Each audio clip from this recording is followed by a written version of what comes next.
From the Library of Congress in Washington, D.C. Sponsor of the National Book Festival and has been a sponsor since the National Book Festival began 9 years ago. So I'd like to welcome you on behalf of the Washington Post and the Library of Congress. Now, it gives me great pleasure to introduce Carmen Agra Deedy and Wilson Kimeli Naiyomah, who together have created an amazing new book they're going to be talking to you about. It's called 14 Cows for America. Sometimes you read a book, you're so excited about it, and you're so moved by it that you want to tell everybody you know about this book. You want as many people as possible to read this book. And 14 Cows for America is one of those books. In fact, I brought my copy of the book with me today, and I was sitting by a lovely librarian, and I pulled the book out, and I said, "You have to read this." And on the other side of me was an 11-year-old girl. She was the next person to take a look at the book. And it's just one of those books, you buy it, you want to keep passing it on. I won't say anything more than that because Carmen and Kimeli are going to be talking about the book itself.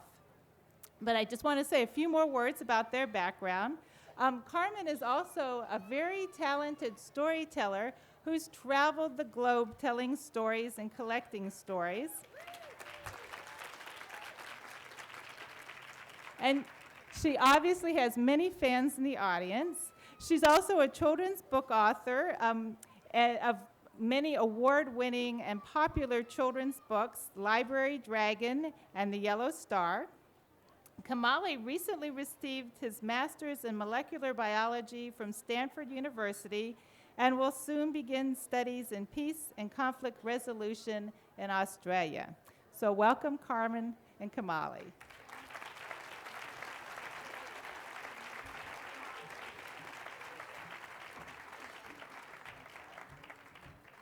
First, I have to say thank you for that incredibly gracious introduction. And hello and welcome. So I would love to read you a story.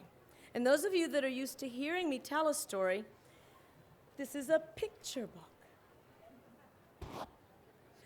And in picture book writing, there's very little room to tell an entire story. And a story has a beginning. Children tell the big people. Stories have a beginning, a middle, and a proper ending. So I'd like to read the book and then tell you just about a minute's worth of information, and then there's someone I'd very much like for you to meet. Now, the way we read books, I was taught by reading Rainbow. 14 Cows for America, written by Carmen Agra Deedy, illustrated by Tom Gonzalez, in collaboration with Wilson Kimeli Naiyomah. The remote village waits for a story to be told. News travels slowly to this corner of Kenya. As Kimeli nears his village, he watches a herd of bull giraffes cross the open grassland, and he smiles. He has been away a long time. Now, I know that the first few rows get the best of this, and if you're far away and practically carbon datable as I am, you cannot see this. But we're going to do it the old-fashioned way. Would you like that? Show you the pictures?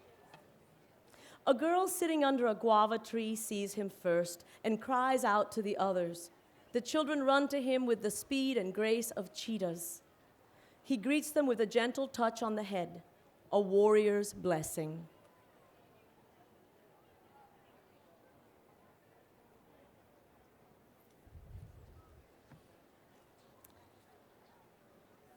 The rest of the tribe soon surrounds Kimeli.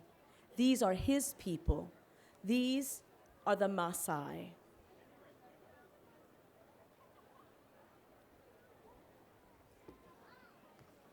Do you feel like you're at your library when you were about 6 years old. Books. Once they were feared warriors. Now they live peaceably as nomadic cattle herders.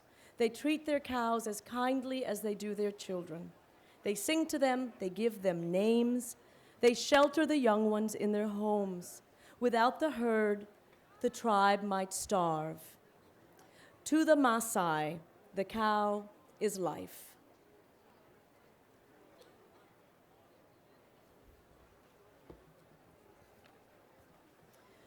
Supa, hello, Kimeli hears again and again. Everyone wants to greet him. His eyes find his mother across the Nkang, the ring of huts with their roofs of sun-baked dung. She spreads her arms and calls to him, Aqua, welcome, my son. Kimeli sighs. He is home. Did I pronounce that correctly, Kimeli? So-so. This is sweeter and sadder because he cannot stay. He must return to the faraway country where he is learning to be a doctor. He thinks of New York then. He remembers September. A child asks if he has brought any stories. Kimeli nods. He has brought with him one story. It has burned a hole in his heart. But first, he must speak with the elders.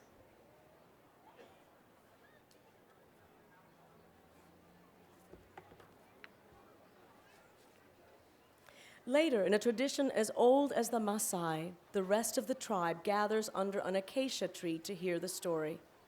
There's a terrible stillness in the air as the tale unfolds. With growing disbelief, men, women, and children listen. Buildings so tall they can touch the sky, fires so hot they could melt iron, smoke and dust so thick they could block out the sun. I think Tom Gonzalez did a masterful job with this illustration. As you can imagine, it was a difficult one to render.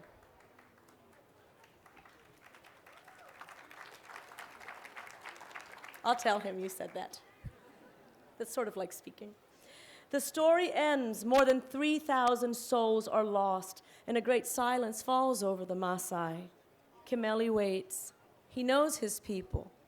They are fierce when provoked, but easily moved to kindness when they hear of justice, of injustice or suffering. I love this picture. Tom also didn't shy away from powerful images and reality, and Kimeli was a huge part of that. At last, an elder speaks. He is shaken, but above all, he is sad. What can we do for these poor people? Nearby, a cow lows, heads turned toward the herd. To the Maasai, Kimeli says softly, the cow is life.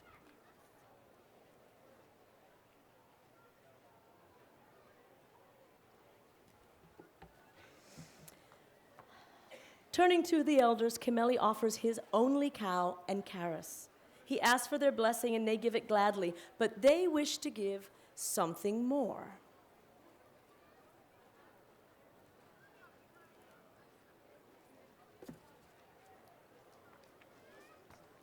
The tribe sends word to the United States Embassy in Nairobi. In response, the embassy sends a diplomat.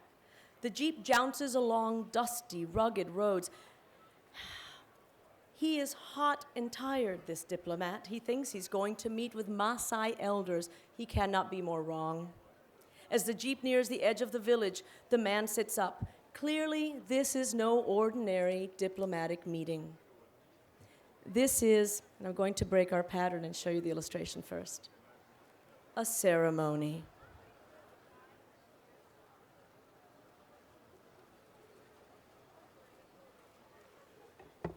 Hundreds of Maasai greet the American in full tribal splendor. At the sight of the brilliant blood-red tunics and spectacular beaded collars, he can only marvel. It is a day of sacred ritual. Young warriors dance, leaping into the air like fish from a stream. Women sing mournful songs. Children fill their bellies with milk. Speeches are exchanged. And now it is time. Kimeli and his people gather on a sacred knoll, far from the village. The only sound, the gentle chiming of cowbells. the elders chant a blessing in Ma as the Maasai people of Kenya present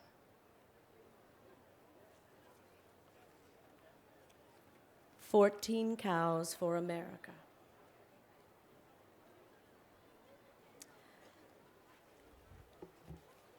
Because there is no nation so powerful it cannot be wounded, nor a people so small they cannot offer mighty comfort.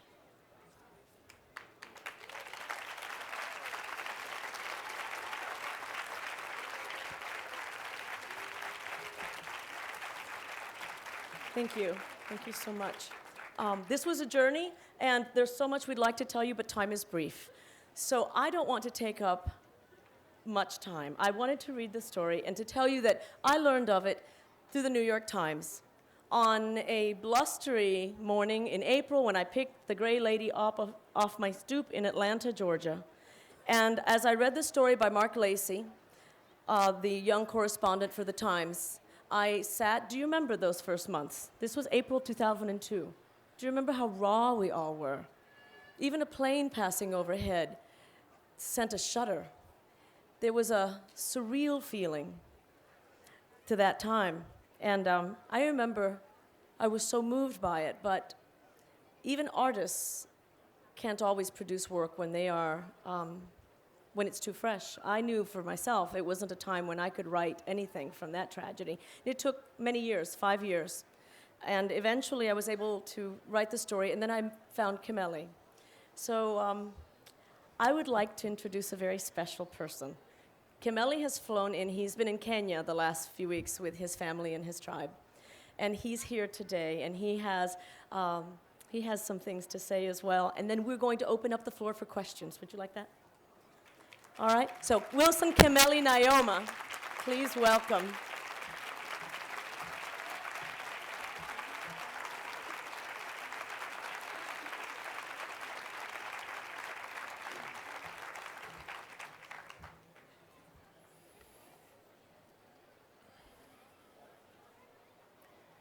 Right after 9/11, Americans heard this phrase probably several times from the former president of your nation, who kept saying, "America has no greater friend than Great Britain." And every time I heard that, I wanted to add, America has no greater friend than Great Britain and the Maasai people of Kenya.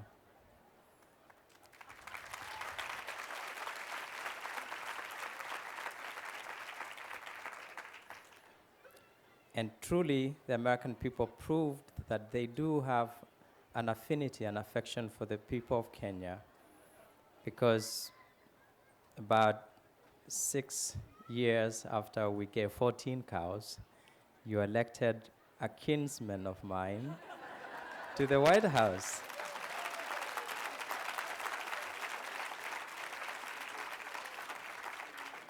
I just returned from a trip to my people, to Kenya, and visited various places, from the slums of Mathare to my villages in Anosai and Kajiado, and everywhere I took the book 14 Cows for America and showed them how much what they did meant to the American people. And they sent greetings, and I see in their eyes, my people still comfort you. This is not just a story. It is the reality of our times. We need each other. We need each other.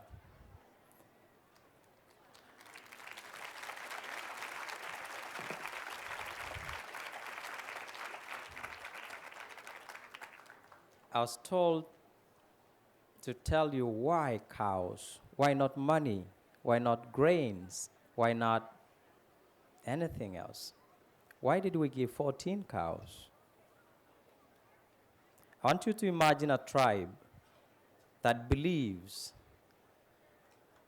when God made them, He put them on a cowhide and let them walk down to earth, old men, women, and children, and followed by cows.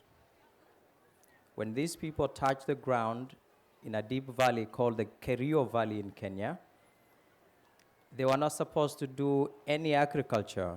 They had to live on the cows.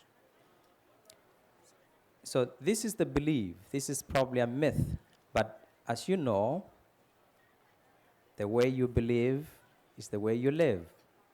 And therefore, we believed that the cow was what we had to live on as Maasai. It was the center of our lives. If the cow did not exist, then we as a people would not exist. We made a pledge, as the myth says, an agreement between the God who made us, the cow, and us, the people. And the agreement was, we shall never give away the cow, and that we'll die defending and bringing them home. And so there's this great commission in a Maasai person that all the cows in the world belong to the Maasai, and that the cows somewhere in America, in Mexico, in other places in the world need to be brought back to Maasai land. And so as warriors, that is the big job we do, is to bring the cows home. We do not give them away. And my tribe comforts each other with the cows. We do not give them away. Maybe give something else, but not a cow. And so I want you to imagine a little boy that was raised in this tribe, homeless, without a father, and never owned a cow. He comes to America, witnesses 9/11, then goes back to the tribe and asks the tribe to do the impossible, to give cows away for the first time. Now, that would betray the cow. We had an agreement. We had a covenant that would betray God. We had an agreement between God, the cow, and us. And here is this boy asking the tribe to give the cow for the first time. It was a heavy thing.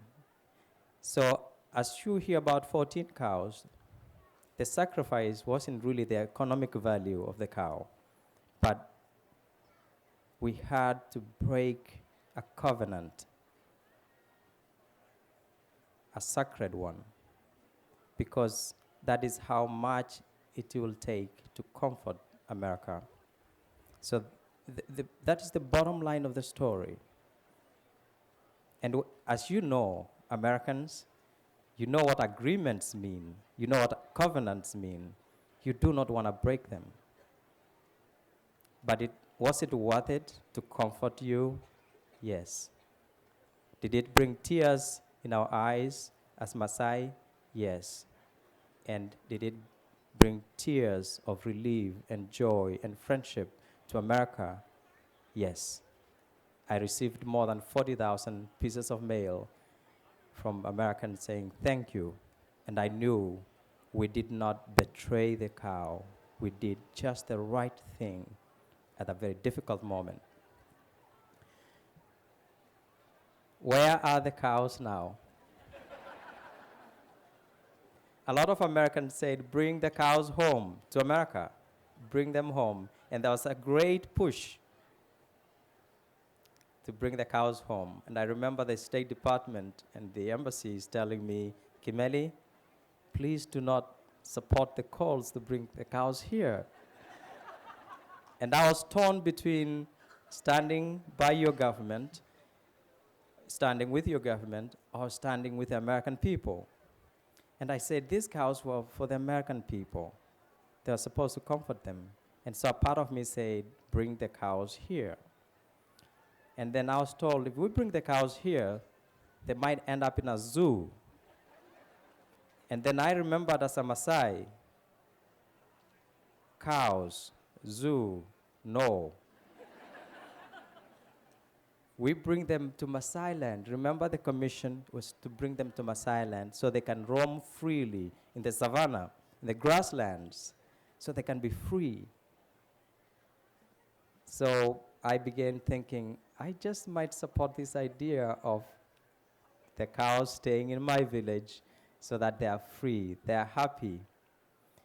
And when I went back last week, they are now 35, and I look at them and I know these represent the eternal gift that keep giving. It reminds us of our compassion as a people, but it also continuously comforts those Americans that are able to visit or that are able to hear this story. I'm very glad that there's a book now for children, for it's a children's story that pierces adults' hearts.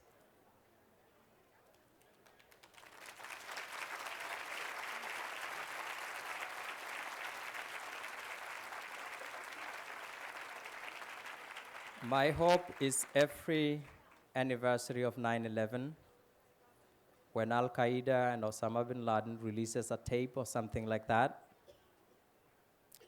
there's always going to be a celebration of the unexpected friend of yours, the Kenya Maasai, the Kenyan people, who came to your aid at your greatest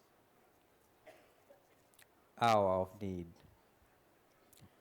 That 9/11 will not just be a day of tragedy, but it will be a good friend day.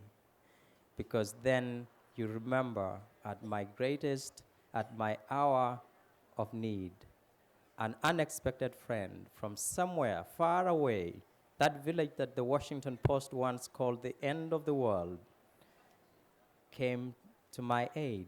Because apparently, even though most of these people could not speak English or write or even seen an American, they felt their pain.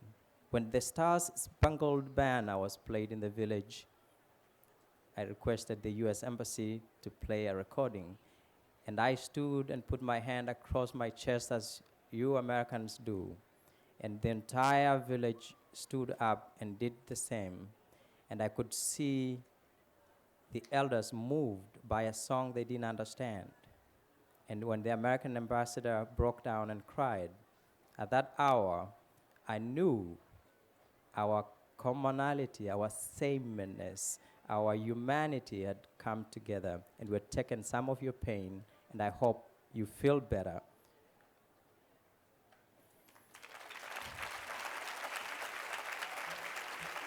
Thank you very much.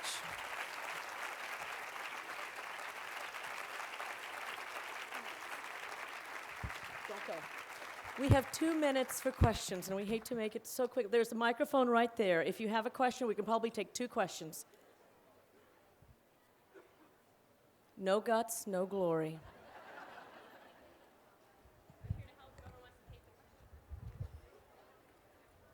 Any questions? Yes, just bellow it out.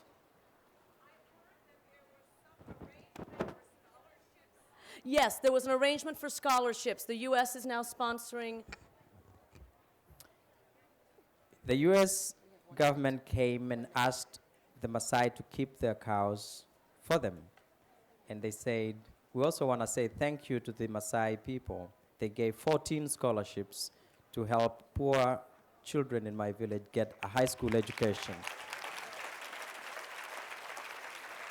That scholarship was for 4 years. That scholarship was for 4 years. It ended this year. And I said, no, it won't end, because there are so many Americans that want to say thank you and want to help. And so I put up a non-profit organization that will be able to take any help so that that scholarship continues. We have one last, thank you. I know we are out of time. We have one question from the young man. What inspired you to write this book?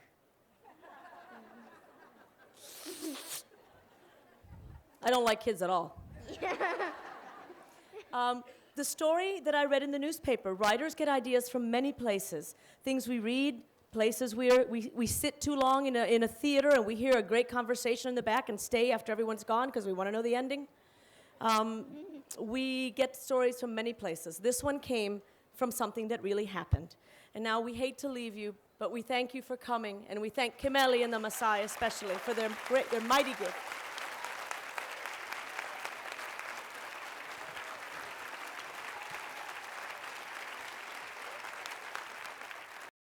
This has been a presentation of the Library of Congress.